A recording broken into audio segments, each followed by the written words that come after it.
നമസ്കാരം. മൂന്നാർ ടോപ്പ് സ്റ്റേഷനിൽ കേരളത്തിൽ നിന്നുള്ള വാഹനങ്ങൾക്കും വിനോദസഞ്ചാരികൾക്കും നേരെ ആക്രമണം പതിവായി. പ്രദേശത്ത് തമ്പടിച്ചിട്ടുള്ള ടാക്സി ഡ്രൈവർമാരിൽ ഒരു വിഭാഗവും വഴിയോര കച്ചവടക്കാരും മറ്റും ചേർന്ന് സംഘമായി എത്തി മലയാളികളെ തിരഞ്ഞുപിടിച്ച് ആക്രമിക്കുന്നതായിട്ടാണ് ആരോപണം ഉയർന്നിട്ടുള്ളത്. കഴിഞ്ഞ ദിവസം മലയാളികൾ എത്തിയ ടൂറിസ്റ്റ് ബസ് തല്ലി തകർത്ത ഇക്കൂട്ടർ കുട്ടികളെ അടക്കം ആക്രമിച്ചതായിട്ടാണ് പുറത്തു വന്നിട്ടുള്ള വിവരം. നിങ്ങൾ പോലീസിനെ വിളിച്ചാലും കാര്യമില്ല, ഒരു പോലീസും ഇവിടെ വരില്ല എന്നും പറഞ്ഞാണ് അക്രമികൾ ബസ് തല്ലി തകർത്തതെന്നും ആക്രമിച്ചതെന്നും മറ്റും ആക്രമണത്തിനിരയായവർ പറയുന്നു. ദേവികുളം പോലീസ് സ്ഥലത്തെത്തിയാണ് ബസ് യാത്രക്കാരെ രക്ഷിച്ചത്. ആക്രമണം ഏറ്റവർ തങ്ങൾക്കുണ്ടായ ദുരനുഭവം വീഡിയോ സഹിതം സാമൂഹിക മാധ്യമങ്ങളിൽ പങ്കുവച്ചിട്ടുണ്ട്. ദൃശ്യങ്ങൾ കാണാം.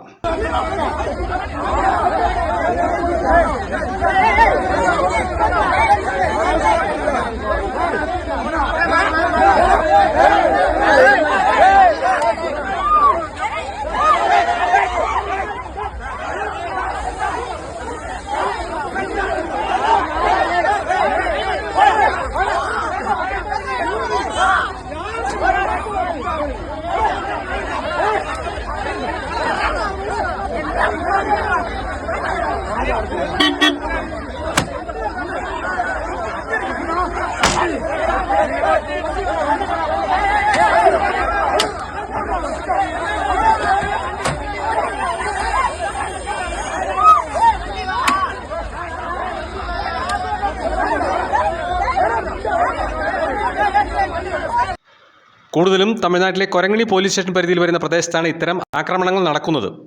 പോലീസിന്റെ നിസ്സംഗതയാണ് ഇത്തരം സംഭവങ്ങൾ പെരുകാൻ കാരണമെന്നാണ് പൊതുവെയുള്ള വിലയിരുത്തൽ. ഇത്തരം സംഭവങ്ങൾ ആവർത്തിച്ചാൽ സുരക്ഷിതത്വം കണക്കിലെടുത്ത് ഒരുപക്ഷെ മൂന്നാറിലേക്കുള്ള യാത്ര വിനോദസഞ്ചാരികൾ ഒഴിവാക്കാൻ സാധ്യതയുണ്ടെന്നും ഇത് മൂന്നാറിലെ വിനോദസഞ്ചാര മേഖലയെ ദോഷകരമായി ബാധിക്കുമെന്നുമാണ് പൊതുവെയുള്ള വിലയിരുത്തൽ. News desk, Marayur vision.